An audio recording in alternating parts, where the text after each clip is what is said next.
الحمد لله الذي لا يبلغ مدحته القائلون ولا يحصي نعماءه العافون ولا يعطي حقه المجتهدون الذي لا يدركه بعد الهمم ولا يناله خوف الفتن الذي ليس لصفته حد معدود ولا نعت موجود ولا وقت معدود ولا علم ممدود والصلاة والسلام على أشرف الأنبياء والمرسلين في القاسمين صلی اللہ محمد وآل محمد وآله الطيبين الطاهرين والشهداء والصديقين وجميع عباد الله الصالحين ولعنة الله على القوم الظالمين من أول يوم إلى قيام يوم الدين أما بعد فقد قال الله تعالى في القرآن المجيد بسم الله الرحمن الرحيم إن مثل عيسى عند الله كمثل آدم خلقه من تراب ثم قال له كن فيكون الحق من ربك فلا تكن من الممترين فمن حاجاك فيه من بعد ما جاءك من العلم فقل تعالوا ندعو أبناءنا وأبناءكم ونساءنا ونساءكم وأنفسنا وأنفسكم ثم نبتهل فنجعل لعنة الله على الكاذبين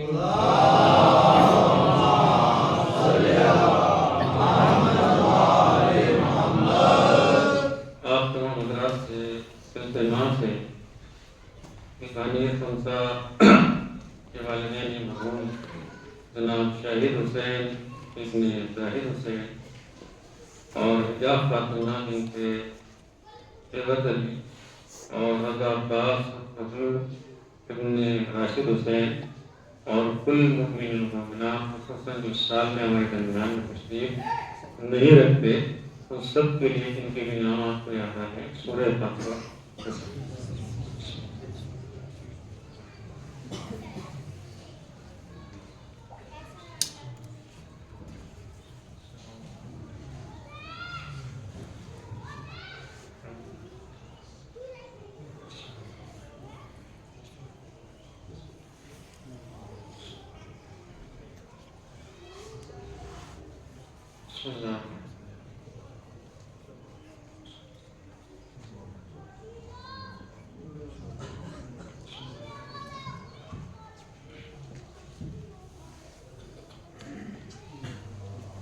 صلوات محمد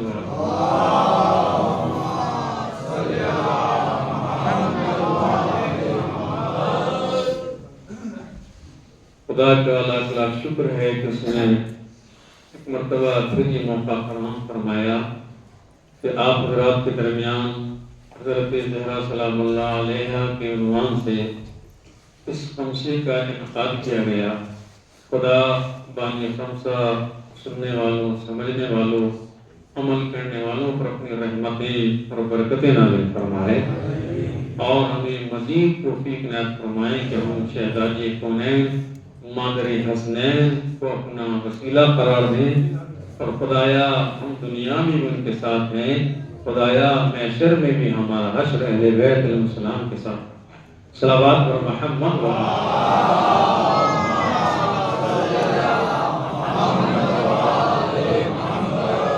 تو ایک اور صلوات پڑھیں، بآواز بلند سے شروع کرتے ہیں انشاءاللہ.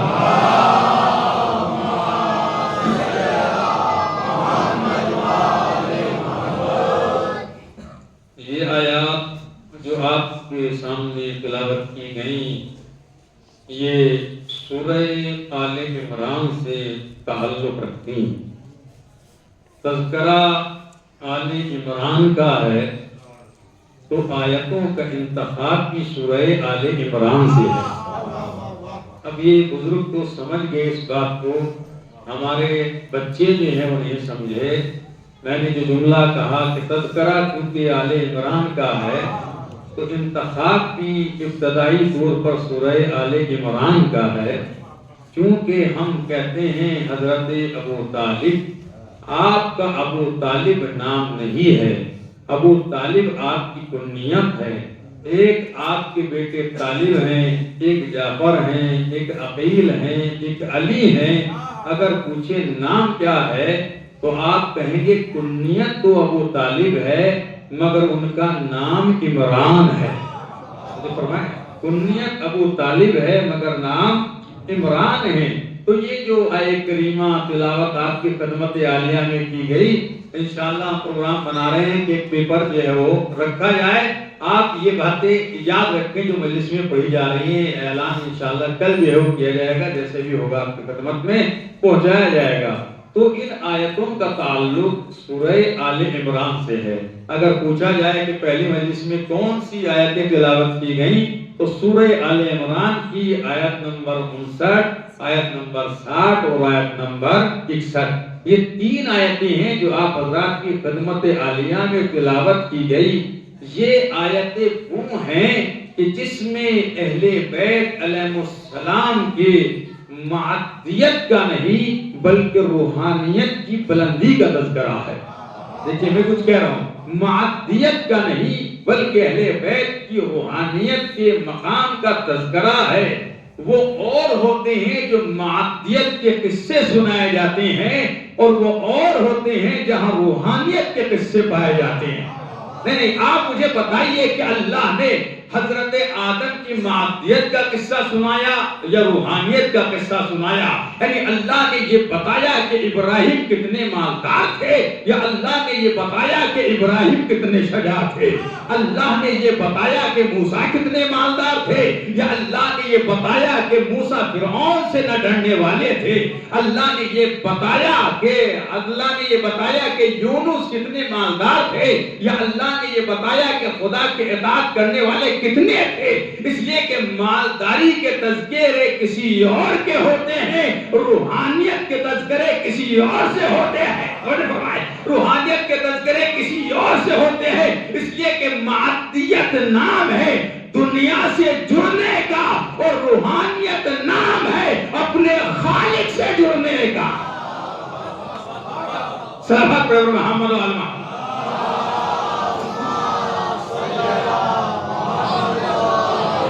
معدیت کس کا نام ہے؟ زمین سے جڑنے کا، عالم معدہ سے جڑنے کا۔ اور روحانیت کس کا نام ہے؟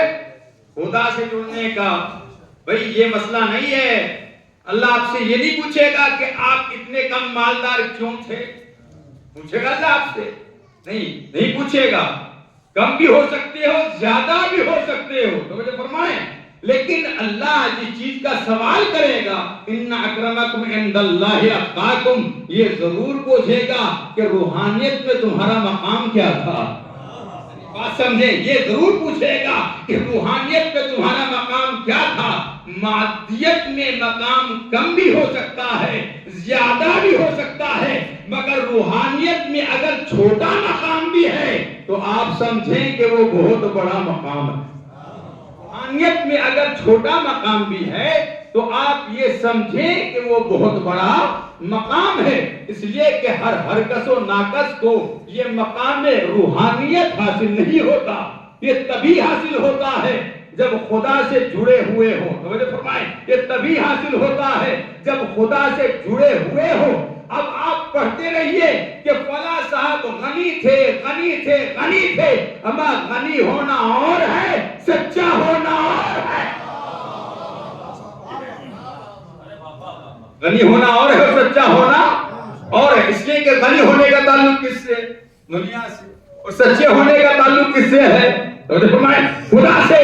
تو مسئلہ یہ نہیں ہے کہ معدیت میں کتنے تھے، مسئلہ یہ ہے کہ روحانیت میں کس قدر بلند تھے۔ تو قرآن حکیم نے ایک دائرہ کچھ لوگوں کے گرد بنا کے بتایا کہ مقام معدیت والے کون ہیں، مقام روحانیت والے کون ہیں۔ صلوات محمد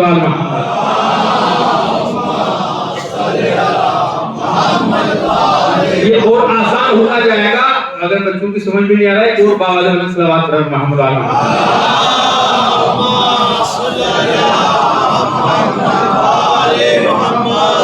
اب یہ اہل بیت علیہ السلام کا، حضرت زہرا سلام اللہ علیہا کا مقام روحانیت آپ دیکھیے کہ کتنا بلند ہے۔ آپ مقام مادیت کو چھوڑ دیجئے تھوڑی دیر کے لیے، مقام روحانیت پہ چلیے۔ مسئلہ کیا ہے، قرآن کیا کہتا ہے، سن ہجری کون سا ہے؟ اب یہ سب چیزیں یاد رکھنے کی، سن ہجری ہے، دو روایتیں، بہت سارے علماء نے لکھا ہے سن 9 ہجری ہے، اور بہت سارے لوگوں نے لکھا ہے کہ سن 10 ہجری ہے۔ 9 بھی لکھا ہے اور 10 بھی لکھا ہے، دونوں باتیں لکھی ہیں۔ لیکن جو آیت اللہ محسن قرآنی نے تفسیر نور میں لکھا ہے، انہوں نے سن 10 ہجری لکھا ہے۔ جو کتاب میں نے پڑھی ہے حقیقت مباہلہ، اس میں بھی سن 10 ہجری لکھا ہے، سن 10 ہجری ہے۔ اور سن 10 ہجری میں اللہ کے رسول دعوت اسلام عمومی طور پہ دیتے ہیں، عمومی طور پہ دیتے ہیں۔ جب ہم کسی کو دعوت دیتے ہیں تو ہماری دعوت میں تھوڑا سا یہ ہوتا ہے کہ ہم یہ نہیں چاہتے کہ بستی کے کسی بڑے آدمی کو دعوت اسلام دیں، بلکہ ہم چاہتے ہیں کہ چھوٹے چھوٹے لوگوں کو دعوت اسلام دیں۔ کیوں؟ اس لیے کہ جب ہم دعوت اسلام دیتے ہیں تو تھوڑا سا ڈرتے رہتے ہیں کہ اس کا نتیجہ کیا ہوگا، لہذا پہلے یہ دیکھتے ہیں کہ ہم محفوظ ہیں اور پھر ہم دعوت اسلام دیتے ہیں۔ مگر جب ہم اللہ کے رسول کی حیات طیبہ کو دیکھتے ہیں یا طریقے انبیاء دیکھتے ہیں تو یہ نہیں ملتا کہ وہ دعوت اسلام کسی غریب آدمی کو دیتے ہوں، بلکہ ملتا ہے کہ اپنی دعوت کی جب ابتدا کرتے ہیں تو جو سب سے زیادہ مزور ہوتا ہے، جو بستی کا سب سے زیادہ سنگ دل ہوتا ہے، جو بستی میں سب سے زیادہ قدرت مند ہوتا ہے، اس کو دعوت تبلیغ دیتے ہیں۔ آپ دیکھیے حضرت موسیٰ کو، حضرت موسیٰ نے دعوت تبلیغ کسے دی؟ اللہ نے کسے کہا کس کی طرف جاؤ؟ اللہ نے کیا یہ کہا کہ جا کے بنی اسرائیل کے غریب لوگوں کو دعوت اسلام دو؟ نہیں، اللہ نے کہا اذهب الى فرعون انه طغى۔ آپ کو دعوت دینی ہے تو سب سے پہلے اس فرعون کو دعوت دیجیے۔ اگر آپ کو دعوت اسلام دینی ہے، اگر ٹکرانا بھی ہے تو سب سے پہلے اس فرعون کو دعوت دیجیے، اس لیے کہ آپ کوئی دنیا کے مبلغ تھوڑے ہی ہیں، آپ ہمارے بھیجے ہوئے پیغمبر ہیں۔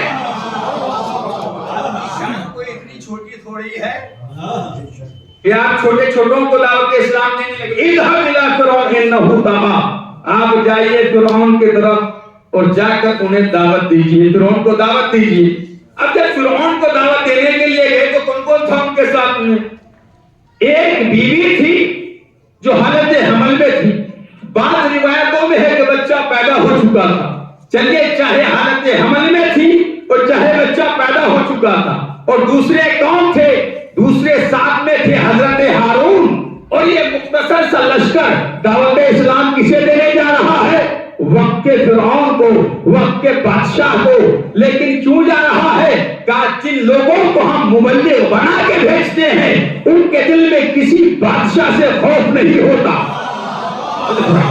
جنہیں ہم مبلغ بنا کے بھیجتے ہیں ان کے دل میں کسی بادشاہ سے خوف نہیں ہوتا۔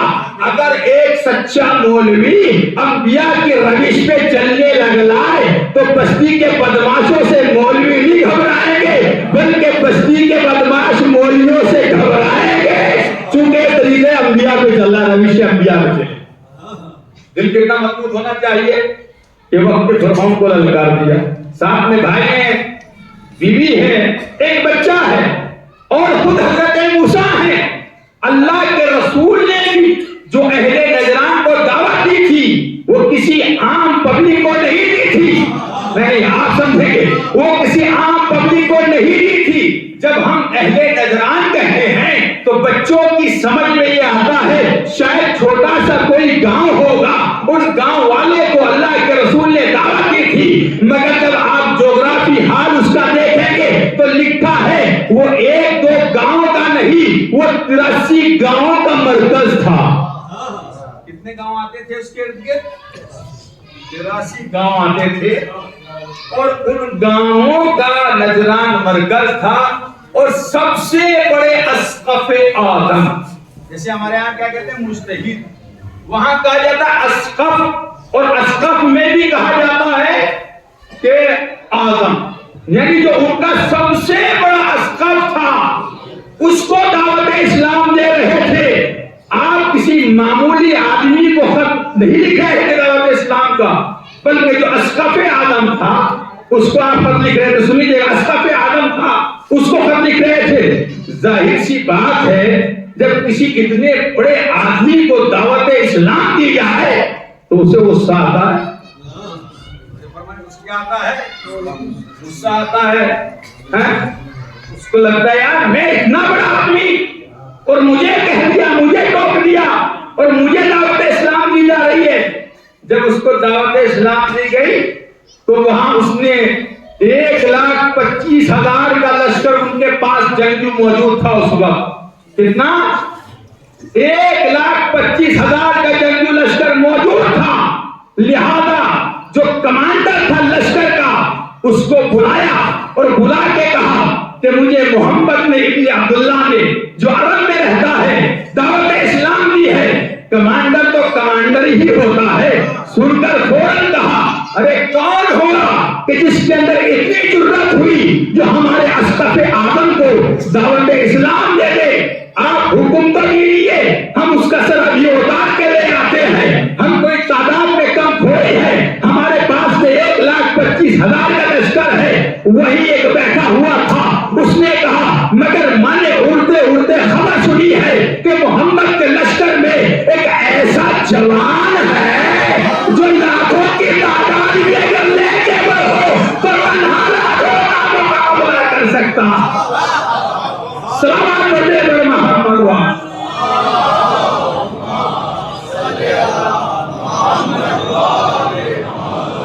ایک اور سلام پڑھے بڑے محمد ہوا۔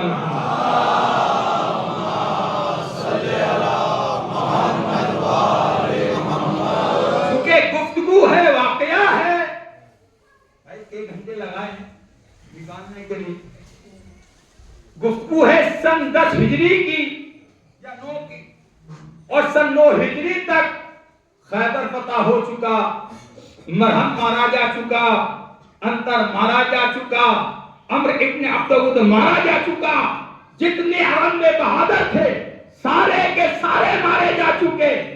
جو بہادر ہوتے ہیں ان کے قصے ملک کے حدود میں محدود نہیں رہتے۔ میں نے کچھ کہا ہے، ارے جو بہادر ہوتے ہیں ان کے قصے کسی ملک کے حدود میں نہیں رہتے۔ بھئی رستم کہاں کا تھا؟ رستم کہاں کا تھا؟ سنا کہاں جاتا ہے؟ پڑھا کہاں جاتا ہے؟ اس لیے کہ فرد تو ملک میں محدود ہو سکتا ہے مگر شجاعت ملک میں محدود نہیں رہ سکتی۔ ایک بات سنیں، شجاعت ملک میں محدود نہیں رہ سکتی۔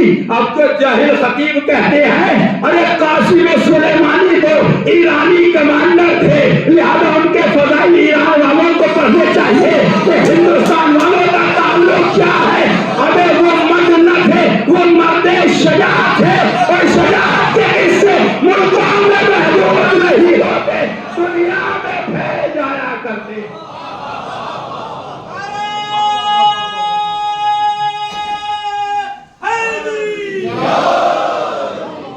صلوات پڑھتے پر محمد اور محمد۔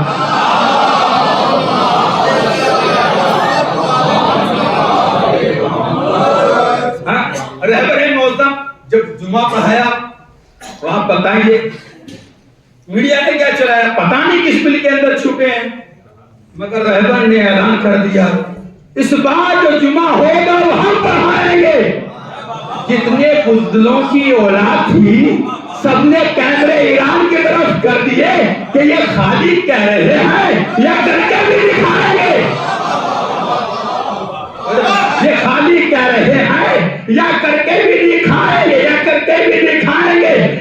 دنیا نے دیکھا کہ رہبر معظم آ گئے کہ شان سے جمعہ پڑھایا.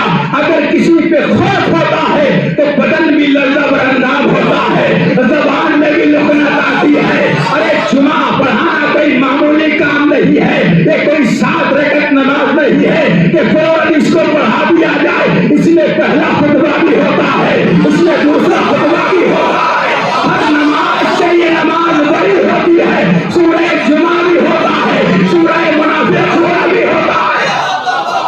ہماری کوئی ایسی نماز نہیں کہ مختصر نماز پڑھی ہو, بلکہ اس نماز کا اعلان کیا کہ جو نماز طویل تھی, اور جب میدان میں رہبر معظم کو چاہتے ہوئے دیکھا تو ایک دفعہ دنیا یہ کھوج کرنے پہ مجبور ہو گئی, اس کا لہو کون سا ہے.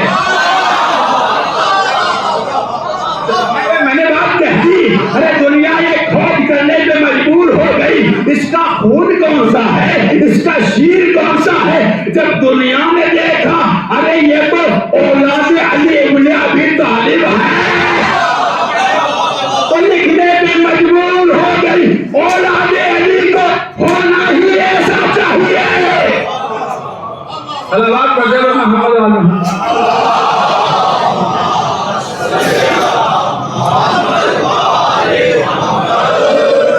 بات کہیں اور نکل جائے گی. صلوات پڑھو محمد علیہ.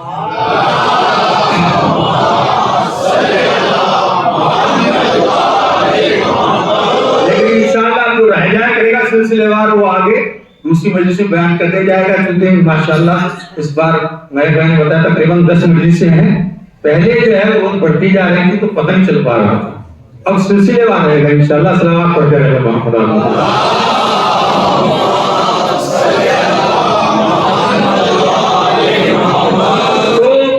شجاعت کے جو قصے ہیں, شجاع محدود ہو سکتا ہے مملکت کے حدود میں, مگر شجاعت کے قصے حدود مملکت کے اندر قید نہیں رہے. پڑھ جانا تو کہا کہ ہمارے پاس 1,25,000 کا لشکر ہے, ہم جنگ کریں گے. تو کہا نہیں, میں نے سنا ہے کہ ان کے لشکر میں ایک جوان ہے جو ایسے لوگوں سے لڑا ہے کہ جو تنہا 1,000 لوگوں سے لڑتے تھے. لہذا ہم میں طاقت نہیں ہے کہ ہم ان کا مقابلہ اور معائنہ کر سکیں. اور مشیروں کو بلایا جائے, قوم کے سمجھدار لوگوں کو بلایا جائے. ابھی نجات قوم کے سمجھدار لوگوں کو بلایا جائے. لہذا حارث نامی جو کتاب و کتب آسمانی کا عالم تھا وہ آ گیا اور اس نے کہا ہاں یہ دعوت اسلام دی ہے, چونکہ ہم نے اپنی کتابوں میں پڑھا ہے کہ آخری زمانے میں ایک پیغمبر مبعوث ہوگا. ہو سکتا ہے کہ یہ پیغمبر وہی ہو, مگر اسقف آدم نے کہا چھپانے کے لیے یہ بات میری سمجھ میں نہیں آتی, چونکہ کہیں محمد لکھا ہے کہیں احمد لکھا ہے. میں نے بات کہہ دی, یہ بات میری سمجھ میں نہیں آتی, کہیں محمد لکھا ہے کہیں احمد لکھا ہے. ایسے تو نوجوان کہتے ہیں یہ اختلاف پایا جاتا ہے. ایک دفعہ حارث نے کہا ارے یہ بھی تو ممکن ہے, ایک شہر والے اسے احمد کہتے ہو, دوسرے شہر والے محمد کہتے ہو.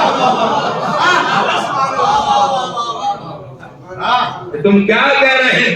یہ اختلاف تو اتنا بڑا تھوڑی ہے کہ یہاں یہ لکھا ہے وہاں وہ لکھا. ہو سکتا ہے کہ ایک شہر والے احمد کہتے ہو اور دوسرے محمد کہتے ہیں. اس میں لکھا ہے اس کا ایک جانشین بھی ہوگا.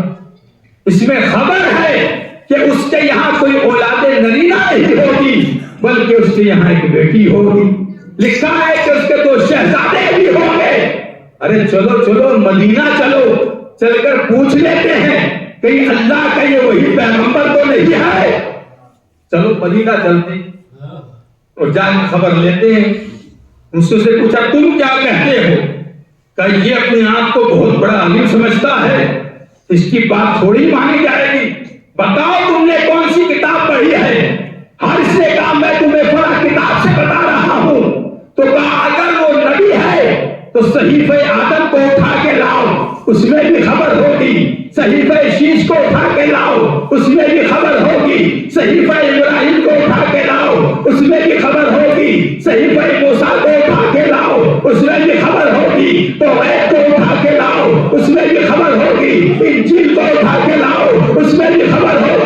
زبور کو اٹھا کے لاؤ، اس میں بھی خبر ہوگی اس نجران کے کنیسہ میں جتنی کتب آسمانی موجود تھی اس دنیا میں، جتنے صحیفے تھے سارے آ گئے، سب میں لکھا تھا آخری زمانہ آئے گا، اس کا نام احمد بھی ہوگا، اس کا نام محمد بھی ہوگا، اس کا ایک ولی بھی ہوگا، اس کی ایک بیٹی بھی ہوگی، اس بیٹی کے دو بیٹے بھی ہوں گے۔ صلوات پڑھیں محمد آل محمد۔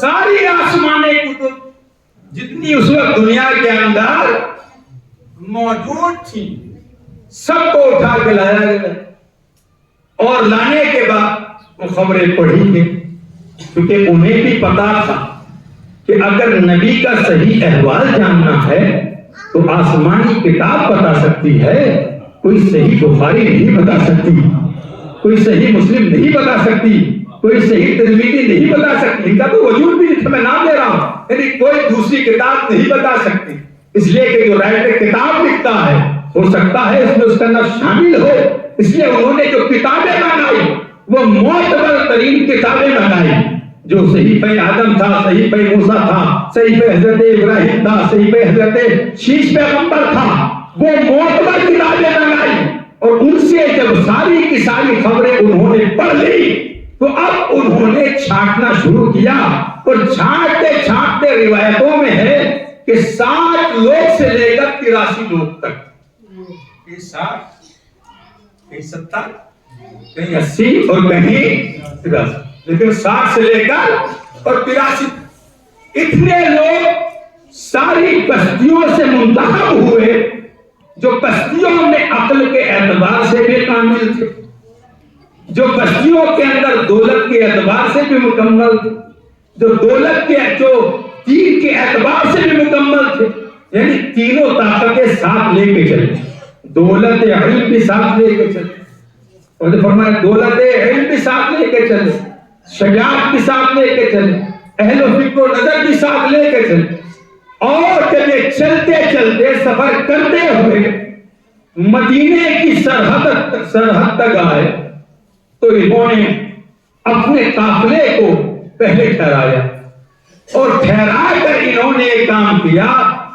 کہ پہلے غسل سفر کیا، یعنی نہائے، اور نہا کر اب انہوں نے سجنا شروع کیا، اس لیے کہ مقابلے کے لیے جا رہے تھے، لہذا جب مقابلے کے لیے آدمی جاتا ہے تو اچھا لباس اور خوبصورت پہن کے جاتا ہے، لہذا انہوں نے لباس سفر کو اتار دیا اور نئے نئے لباس پہنے، جو ریشمی لباس تھے، جو حریر کے لباس تھے، سونے کی انگوٹھیاں پہنی، گلے کے اندر صلیب لگائی، اور لگا کر مدینے کی طرف چلے۔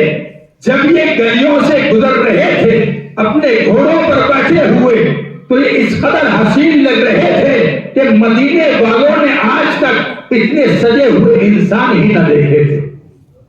نہیں پڑھ رہا ہوں اس طرح، اتنے سجے ہوئے انسان نہیں دیکھے تھے، لیکن جب یہ مسجد میں پہنچے تو مسجد میں پہنچ کر انہوں نے سرکار سے بات کرنا چاہی، اور جیسے ہی بات کرنا چاہی سلام کیا تو آپ نے اپنے رخ مبارک کو پھیر دیا، رخ مبارک کو پھیر دیا۔ نہیں پھر اس سے پہلے روایت اور پڑھ دو، صلوات کروں گا اسے پڑھ دیتا ہوں پہلے شروع بھانے آپ نے اپنے رخ مبارک کو پھیر لیا، پھر دوسری طرف جا کے سلام کیا تو آپ نے اپنے رخ مبارک کو دوسری طرف پھیر لیا۔ اب ظاہر سی بات ہے کوئی ٹرین کا پلین کا زمانہ تو نہیں تھا کہ جلدی سے گھنٹے 2 گھنٹے میں پہنچ گئے ہوں، مدتوں کا سفر کر کے آئے تھے، اور جس نے بلایا تھا تعجب تو یہ تھا کہ وہی بات نہیں کر رہا تھا، لہذا پریشان ہو گئے، اور جب پریشان ہوئے تو مسجد کے باہر نکلے، اور جب باہر نکلے تو علامہ حسین تشکیل مشکل کشا میں لکھا ہے کہ وہاں حضرت عثمان تھے، حضرت عثمان سے پھر کی اچھنائی تھی، انہوں نے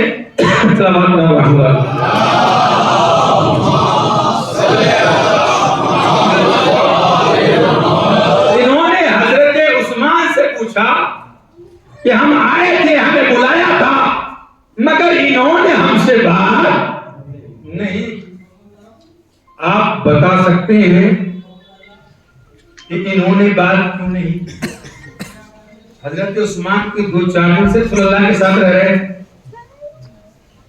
ارے بھائی مکی زندگی میں ایمان لائے 10 سال یہاں رہتے ہوئے ہو گئے اور مکے میں بھی رہے, مدینے میں بھی ساتھ رہے, مگر جیسے ہی پوچھا حضرت عثمان سے, علامہ سنجش نے لکھا, جیسے ہی پوچھا کہ آپ بتا سکتے ہیں کہ ہم سے بات کیوں نہیں کر رہے, تو کہا کہ یہ بات میں نہیں بتا سکتا. کتنے سال سے ساتھ ہیں؟ مکے میں ساتھ, مدینے میں ساتھ, ٹھیک, لیکن کہہ رہے میں نہیں بتا سکتا. اتنی ہی دیر میں حضرت علی کیا, حضرت علی کی طرف اشارہ کر کے حضرت عثمان نے کہا میں نہیں بتا سکتا مگر یہ بتا سکتے ہیں. میں نہیں بتا سکتا مگر یہ بتا سکتے ہیں. تو حضرت علی کی طرف جانے سے پہلے پوچھو تم کیوں نہیں بتا سکتے, یہ کیوں بتا سکتے ہیں, کیا تم ساتھ نہیں رہتے؟ تو کہیں ساتھ ہونا اور ہے, مزاج آشنا ہونا اور. ایسا سے کہی ہے میں نے یہ بات, ارے ساتھ رہنا اور ہے, مزاج آشنا ہونا اور ہے. چاہے کوئی برابر میں لیتا ہو یا میرے مسجد میں کھڑا ہو, ساتھ رہنا اور ہے اور مزاج آشنا ہونا اور.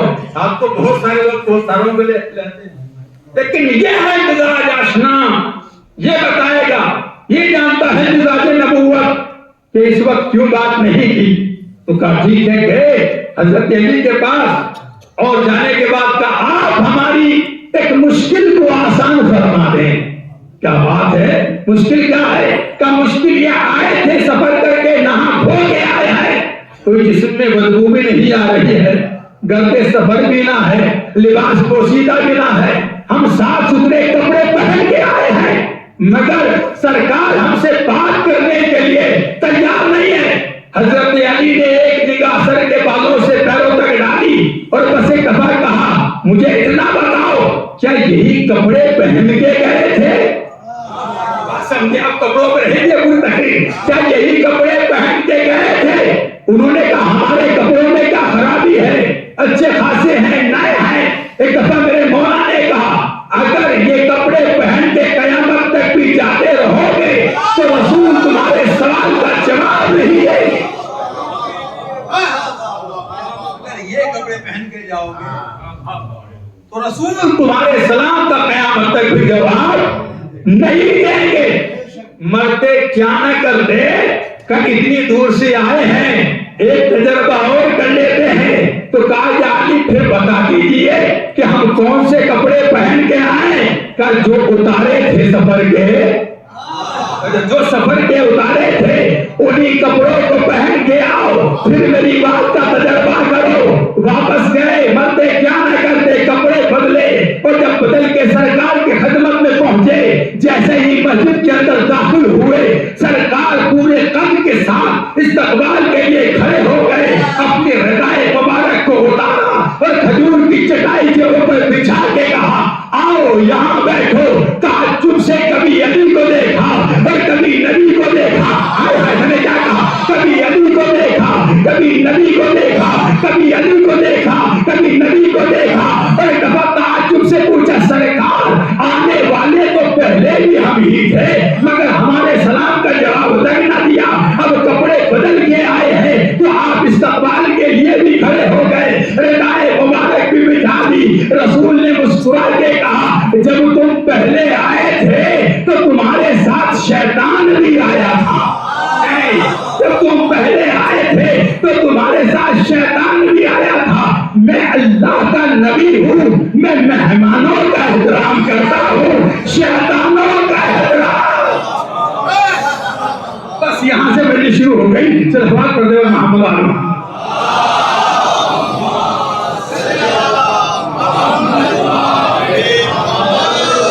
اب سنیے, میں مہمانوں کا احترام کرتا ہوں, شیطانوں کا احترام موجود ہے. میں شیطانوں کا احترام نہیں کرتا. ایک اور صلوات پڑھ محمد علیہ. صلی اللہ محمد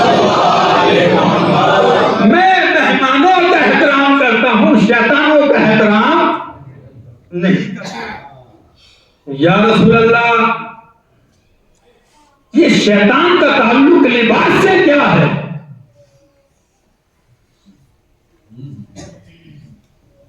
کیا شیطان کا بھی لباس سے کوئی تعلق ہے؟ کہیں بتایا ہے قرآن میں؟ ہاں قرآن میں بتایا ہے یا بنی آدم لا یفتننکم الشیطان کما اخرج ابویکم من الجنہ. اے اولاد آدم اس شیطان سے ہوشیار رہنا کہیں یہ تمہیں جنت سے ایسے ہی نہ نکلوا دے جیسے تمہارے ماں باپ کو نکلوایا تھا. ایسے ہی نہ نکلوا دے جیسے تمہارے ماں باپ کو نکلوایا تھا.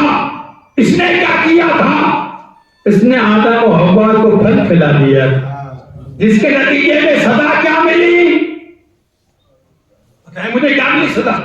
سزا یہ ملی کہ حوا کے بھی کپڑے اتار دیے گئے اور آدم کے بھی کپڑے اتار دیے گئے.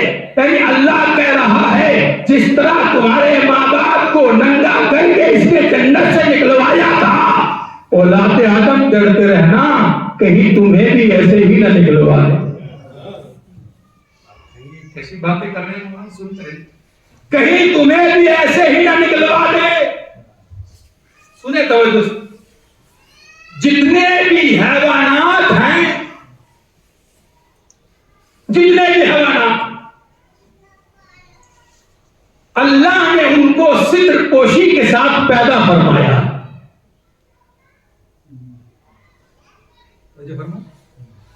جو اس کی شرمگاہیں ہیں جتنے بھی حیوانات ہیں سب کو اللہ نے ستر پوشی کے ساتھ پیدا فرمایا. مرغے کے بکری کے پونچھ پیدا بھینس گائے کے پونچھ پیدا کر دی. فرمایا اے میرے اللہ کیا یہ انسان حیوانات سے بھی پس تھا کہ تم نے اسے ننگا پیدا کیا؟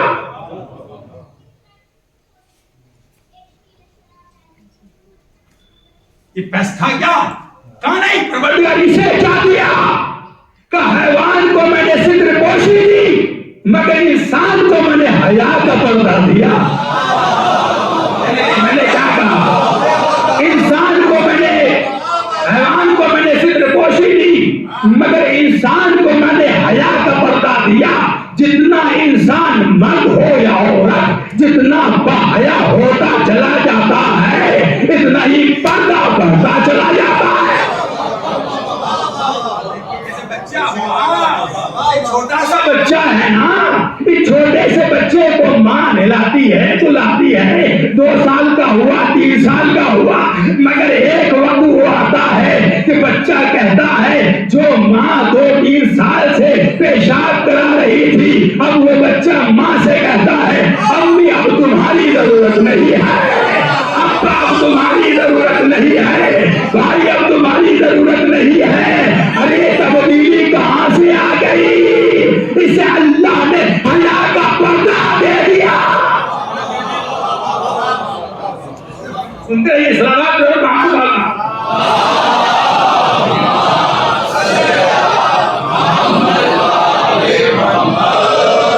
اسے اللہ نے کیا دیا؟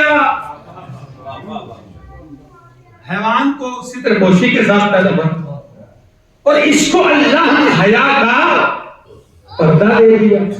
جب اللہ نے اس کو حیا کا پردہ دیا تو اللہ اس کو ہی کہہ رہا ہے یا بنی آدم قد انزلنا علیکم لباسا یواری سوآتکم وریشا. آپ کے بند ہیں بس سن رہے صلوات محمد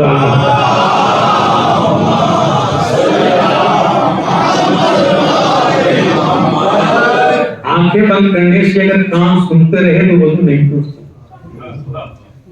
وضو نہیں ٹوٹتی مگر کچھ چیزیں ایسی ہیں کہ ان کا دیکھنا بھی عبادت ہے.